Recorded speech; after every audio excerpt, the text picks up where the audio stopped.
Olá, meu nome é Henrique Araque, eu sou professor de Direito, sou também advogado.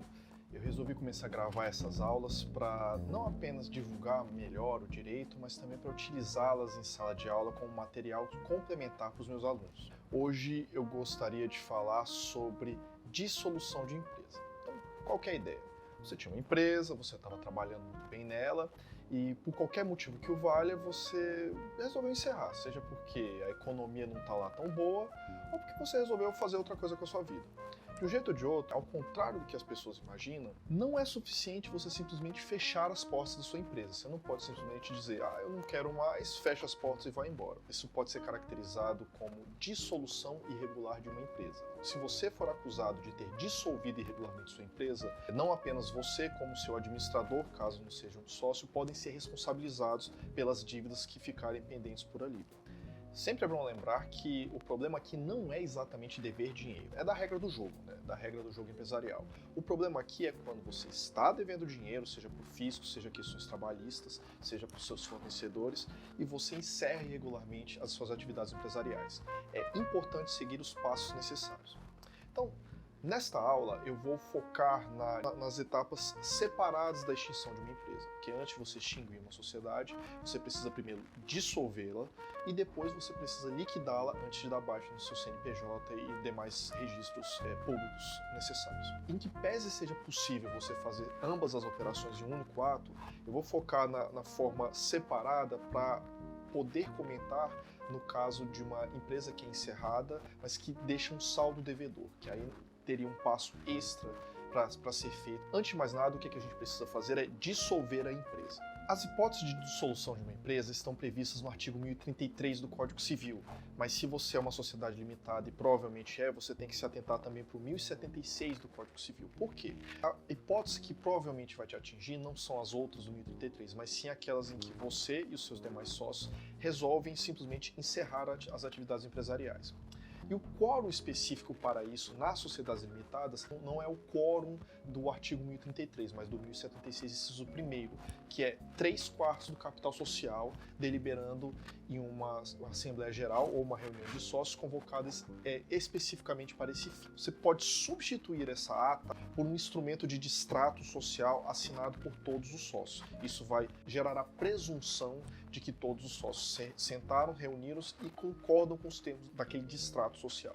Caso não seja consenso, caso você tenha alguma discussão entre alguns sócios que não concordem com a dissolução, será necessária uma assembleia ou reunião de sócios, onde você vai precisar demonstrar que houve o quórum correto para aprovação.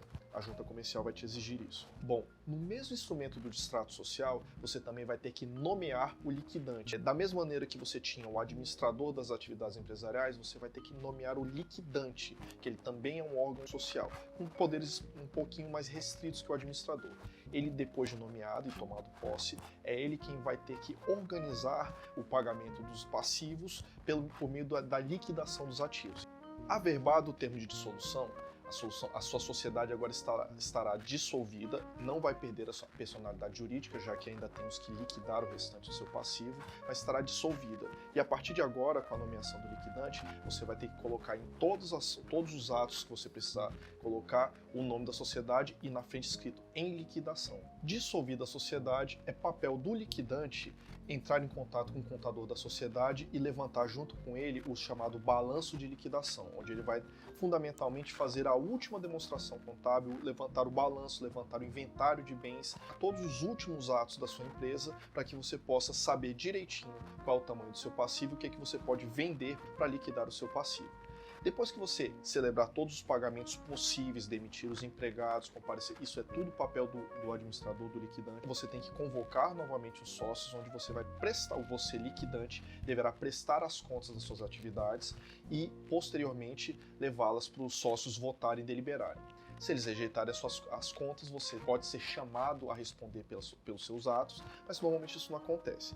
Aprovadas as contas, você vai levar toda essa ata que deliberou essa situação, os relatórios contábeis que foram apresentados e levar à junta, pagando a guia novamente, levar à junta comercial pedindo o encerramento desse estado de liquidação.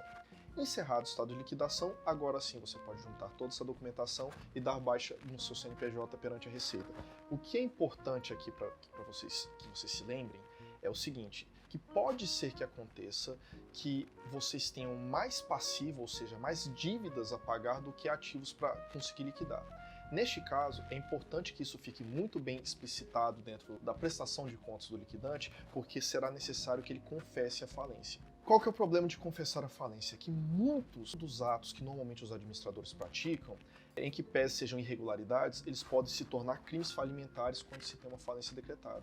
Então, se for a sua situação de estado de liquidação, perceber que você não vai ter ativo suficiente para quitar o seu passivo, é importante que você consulte um advogado especializado da área para saber se você pode ou não pedir a falência na tua situação ou se você precisa corrigir alguma coisa. Em suma, você precisa saber quais são os seus riscos. Outro detalhe que também é muito comum, se antes de você encerrar suas atividades empresariais, você tiver feito um trespasse, ou seja, a venda do seu estabelecimento para terceiros, o famoso passar o ponto, é importante que você tenha observado as exigências legais, como principalmente publicizar essa decisão de vender o estabelecimento. Você tem que publicar no Diário Oficial da União e em um jornal de grande circulação. É preciso que você tenha isso em mãos, caso algum credor venha pedir a sua responsabilização futura. Outro detalhe ainda com relação ao trespasse. Trespasse é diferença de cessão de cotas sociais. Quando você vende as suas cotas sociais, é você que está vendendo. Então aquele dinheiro que você receber é seu.